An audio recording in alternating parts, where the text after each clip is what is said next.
2024년 5월 22일 수요일 하나님께서 우리에게 주시는 말씀은 열왕기상 20장 1절에서 12절까지의 말씀입니다. 아람의 베나닷 왕이 그의 군대를 다 모으니 왕 32명이 그와 함께 있고 또 말과 병거들이 있더라.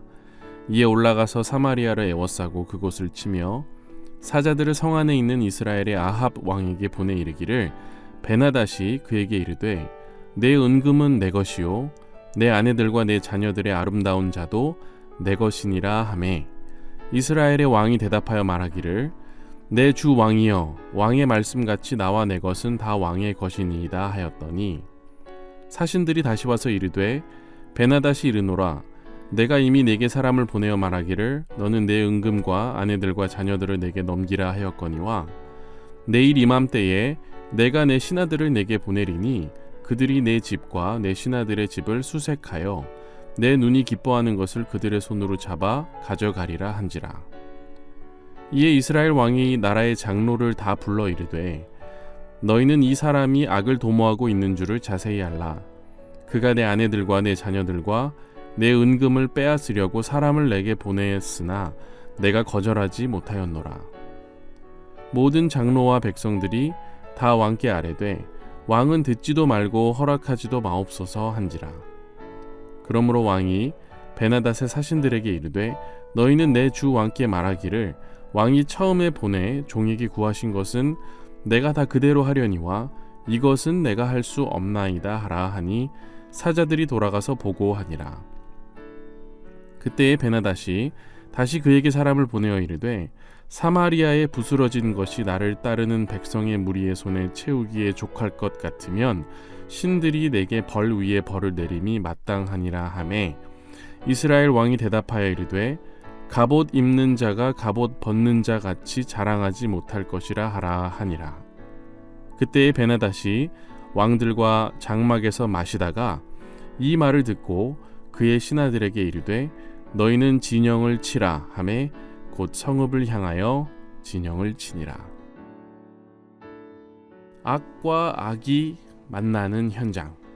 우리는 일반적으로 이런 일이 벌어질 때는 자리를 피하는 게 상책이라 생각하기 마련이죠. 고래들이 싸우는데 괜히 구경꾼으로 있다가 데이는 경우가 있기 때문입니다. 하지만 피할 수 없는 경우도 있습니다. 권력을 거머쥔 악인들끼리 부딪힐 때 그 영향력이 어마어마하기 때문이죠. 어쩔 수 없이 그 여파를 견뎌내야 하는 상황. 오늘 우리가 본문에서 만나는 장면이 그런 장면입니다. 이스라엘 백성들은 아합을 지지하든 그렇지 않든 어쨌든 후유증 걱정을 해야 하는 거예요. 아합과 지금 베나닷이 등장하는데 이 두 인물 모두 당대의 엄청난 악인들입니다. 둘 다 폭력적이고요.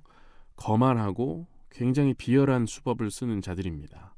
수준은 동네 깡패 수준인데 이 둘 다 왕의 자리에 지금 앉아 있는 거예요. 대표하는 사람들인데 너무 형편이 없는 겁니다. 악인들끼리 누가 더 악한지 컨테스트를 연다면 아합과 베나닷은 상위권에서 서로 비등비등 맞먹는 수준인 겁니다. 물론 그런 모든 상황들을 별로 신경 쓰지 않고 그저 악한 세상, 악한 법칙대로 흘러가라 하면서 그런 악의 흐름에 몸을 맡기는 사람들이었다면 이런 것들이 다 문제가 되지는 않았을 거예요. 어차피 자기 밥그릇 챙기면 그만이고 방법이 어떻든 먹고 살면 되는 것 정도로 생각하는 사람들이었다면 아합이 뭘 하든 베나닷이 뭘 하든 상관없었을 겁니다. 하지만 그 시대에는 그런 사람들만 있었던 게 아니거든요. 어떤 시대든지 하나님께서 남겨두신 신실하고 거룩한 사람들이 있었습니다. 하나님의 손길을 바라는 사람들이 있었어요. 지도자가 하나님을 모르고 살고 기도하지 않아도 하나님을 뜨겁게 믿고 따르던 그런 왕들을 또 그리워하며 스스로는 하나님을 기억하며 신앙을 지켜나가던 사람들이 존재했다는 겁니다. 자, 우리가 아합에 대해서는 이제 좀 많이 들어서 잘 압니다. 자꾸 이름이 들리니까요. 바알 숭배를 전적으로 지원한 왕입니다. 근데 베나닷은 이름을 들으면 그게 누구지 할 수 있어요. 일단 오늘 본문에 나오는 베나닷은 베나닷 2세입니다. 1세는 이스라엘 왕 바하사와 동맹을 맺었던 사람이에요. 베나닷 1세는 지중해 무역로 확보를 위해 아합의 아버지인 오므리와도 전쟁을 했던 기록이 있죠. 어떻게 보면 지금 그 둘의 전쟁이 계속 이어져 내려오고 있는 겁니다. 기득권 전쟁이 세대에 걸쳐서 계속되고 있는 거죠. 그런데 아버지 베나닷 1세와는 달리 2세는 침략보다는 지금 뭘 원하는 거냐면 이스라엘을 자기 발밑에 두고 싶은 거예요. 식민지로 삼으려고 하는 의도가 더 컸을 거다 하고 학자들은 추측합니다. 왜냐하면 이때가 어느 때냐면 또 다른 민족인 아수르가 지금 있죠. 이 아수르가 살마네셀 3세를 선두로 해서 이 아람의 베나닷을 위협해 오고 있는 상황이었거든요. 그러니까 베나닷 입장에서는 어떻게 해야 돼요? 일단 자기가 먹을 수 있는 땅들은 다 땅 따먹기 위해서 먹고 사이즈를 좀 키워가지고 이 아수르, 점점 세력을 키워가고 있는 아수르를 눌러버려야지 되는 상황이거든요. 그러니까 여러분 상황을 좀 이스라엘 입장에서 요약을 해드리면 지금 이스라엘은 하나님을 잊은 지 오래입니다. 민족이 찢어져 있어요. 그리고 왕들이 대대로 전쟁을 하고 우상 숭배를 합니다. 그리고 민족들이 민족들을 향해 일어나서 서로 힘싸움을 하고 있습니다. 하나님을 모르는 사람들은 휩쓸려요. 점점 하나님을 잊어갑니다. 근데 하나님을 아는 사람들은 숨어 지내거나 하루하루 고통스럽게 보내고 있습니다. 그리고 그런 와중에 하나님께서는 엘리야 같은 선지자를 이제 불러서 보내시면서 이 백성들과 왕을 향해 끊임없이 깨우치는 작업을 하고 있죠. 그리고 이 메시지의 핵심은 뭡니까? 우상 숭배 그만하라는 거예요. 왜요? 그래야 거짓 우상들에 대한 분별이 생기면서 유일신인 하나님을 이제 바라볼 수 있거든요. 또 그래야 나라와 백성들이 하나님께 돌아올 수 있잖아요. 그래야 이런 중대한 상황에서 하나님의 지혜가 적용될 수 있고, 그래야 인명피해가 줄 수 있고, 그래야 전쟁에서 이겨 하나님께 영광 돌릴 수 있고, 그래야 만국이 하나님의 위대하심을 다시 볼 수 있는 것이기 때문이죠. 하지만 오늘 본문에서는 그런 인식이 전혀 없습니다. 자, 그렇다면 어떻게 보면 이런 암흑기에 하나님의 백성들은 무엇을 생각해야 하는 게 오늘 이 본문에서 우리에게 주시고자 하는 메시지가 아닐까. 먼저 우리가 7절, 8절을 참고해야겠습니다. 목소리를 낼 수 있는 방법이 있었다는 거예요. 제가 세 번역으로 이 부분을 다시 한번 읽어볼게요. 이런 말씀입니다. 그래서 이스라엘 왕은 나라 안의 모든 원로들을 모아놓고 의논하였다. 베나닷이라는 사람이 꾀하고 있는 일이 얼마나 악한 일인지 잘 생각해 보시오. 그가 나에게 왕비들과 자녀들을 내놓으라고 하고 또 은과 금까지 요구하고 있는데 나로서는 이것을 거절할 수가 없소. 그러나 모든 원로와 백성들은 왕에게 베나닷의 말을 듣지도 말고 요구한 것을 보내지도 말라고 간언하였다. 이렇게 나오잖아요. 그러니까 왕이 하나님의 말을 듣지 못하는 귀머거리 왕일 때에는 대표성을 띠고 있는 사람들이 이 왕이 알아들을 수 있도록 발언을 해야 한다는 거예요. 이 사람들 중 하나님 믿는 사람이 한 사람도 없었을까요? 저는 아니라고 봅니다. 예수님 당시 산헤드린 공의회에도 숨겨진 제자들이 있었을 거라고 우리가 추측할 수 있듯이 아무리 시대가 어두워도 하나님 한 분을 섬기는 백성이 없지는 않았을 것이다. 여기서 말하는 모든 장로와 백성들은요, 국가의 중대사를 협의하기 위해 모인 일종의 범국민적 비대위를 말하는 겁니다. 지금 그 정도로 시급한 상황인 거예요. 소집이 된 겁니다. 자, 이렇게 마음을 모아서 리더에게 중요한 의견을 전달할 기회가 생긴다면 믿는 자들은 책임의식을 갖고 신앙적 양심을 지키는 상황에서 이걸 확실하게 발언할 때는 해야 됩니다. 뭐라고 합니까? 왕은 듣지도 말고 허락하지도 마옵소서. 장로들과 백성들이 한 마음으로 왕의 잘못된 판단력을 지적하는 거예요. 경솔한 처신에 대한 책망이 지금 내포된 움직임이죠. 근데 여러분, 사실이 그렇습니다. 아합의 굴욕적 태도로 인해 베나닷이 어떻게 반응합니까? 원래 거만하던 사람인데 한층 더 거만해진 기세를 보입니다. 한때 하나님의 백성이라 칭송받던 이스라엘의 긍지와 영광은 더더욱 땅에 떨어지게 됩니다. 그래서 지금 백성들이 들고 일어나는 거예요. 그렇게 아람에게 약탈을 당하고 가족들이 끌려가는 걸 어떻게 보고만 있냐는 겁니다.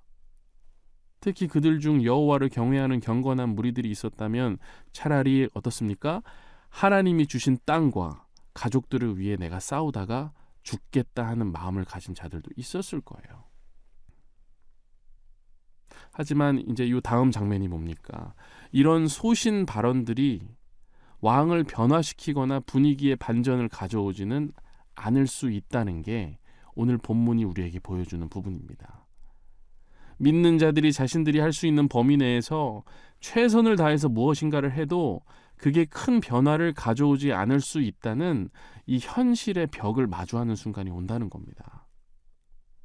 그럴 때 악인들의 틈바구니에서 의인은 무슨 생각을 해야 하는가? 먼저 하나님의 부재가 모든 문제의 근원이라는 사실을 기억할 필요가 있겠습니다. 그리고 더 나아가 하나님의 임재, 곧 하나님의 개입을 바라는 간절한 기도를 계속 이어갈 수 있어야겠습니다. 이 악과 악이 만나 폭력을 만들고 전쟁을 하는 걸 막기 위해 한계가 있겠지만 기회가 주어졌을 때 인간적인 조언을 건네는 것, 그리고 궁극적으로는 그 모든 상황 가운데 하나님의 임재가 부재하지 않고 강력하게 드러나도록 이 바라고 원하고 기도하는 것. 요약하면 뭡니까? 할 수 있는 것을 하되 우리 힘으로 되지 않는 것들을 온전히 하나님 손에 맡기는 것. 이것이 오늘 우리가 본문을 통해 붙들어야 하는 메시지라 믿습니다. 녹록치 않은 거친 세상의 흐름을 하나님의 약속의 말씀을 붙들고 인내하며 작은 변화들을 만들어 나가는 여러분과 제가 되기를 주님의 이름으로 축복합니다. 함께 기도하겠습니다. 사랑의 하나님 아버지, 하나님의 부재를 인식하지 못하고 그것을 당연하게 여기지 않도록 우리에게 경각심을 불어넣어 주시니 감사드립니다. 기회를 주실 때 바른 조언을 할 수 있도록 인도해 주시고 모든 상황 가운데 하나님을 인정하고 하나님의 역사가 강력하게 드러나게 하는 도구로 쓰임 받도록 우리에게 은혜 베풀어 주옵소서. 주님, 주님의 몸된 교회를 위해 기도합니다. 세상이 교회의 목소리에 귀 기울이지 않고 기대하지 않는 시대가 온 것 같아 두렵습니다.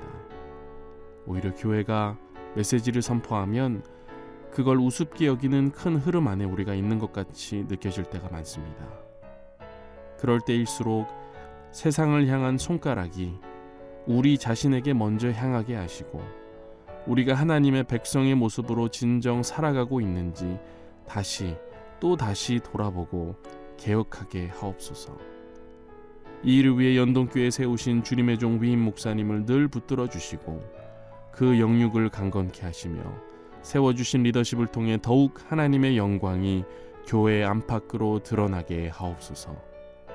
함께 동역하는 부교역자분들 그리고 교회 리더십과 재직분들과 직원분들 또한 한 마음 한 뜻으로 맡겨주신 사역들을 잘 감당하도록 인도하여 주옵소서.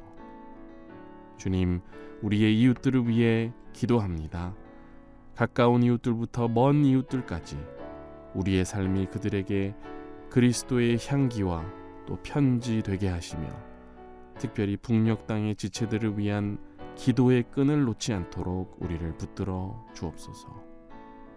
더불어 오늘도 세계 곳곳에서 복음 사역을 감당하고 있는 선교사님들에게 일용할 양식과 신령한 복을 허락해 주시고 예수 그리스도 그 기쁜 소식을 전하는 곳마다 성령 충만함이 경험되게 하여 주옵소서. 감사드리며 우리 주 예수 그리스도의 이름으로 간절히 기도합니다. 아멘. 힘이여 주는 나의 힘이여 주는 나의 힘이여 영원히 주를 의지하리. 주는 나의 힘이여 주는 나의 힘이여 주는 나의 힘이여 영원히 주를 의지하리. 영원히 우리 목소리 높여서 하늘 위에 주님 함께 내가 사모할 적 이 세상에 없네. 내 맘과 힘을 믿을 수 없네. 그러나 오직 한 가지 오직 한 가지 그 주님을 믿네. 주는 나의 힘이여 주는 나의 힘이여 주는 나의 힘이여 영원히 주를 의지하리. 주는 나의 힘이여 주는 나의 힘이여 주는 나의 힘이여 영원히 주를 의지하리. 영원히 우리 자매님들 한번 고백하시겠습니까?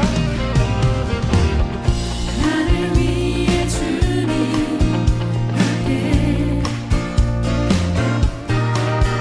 내가 사모할 자 이 세상에 없네.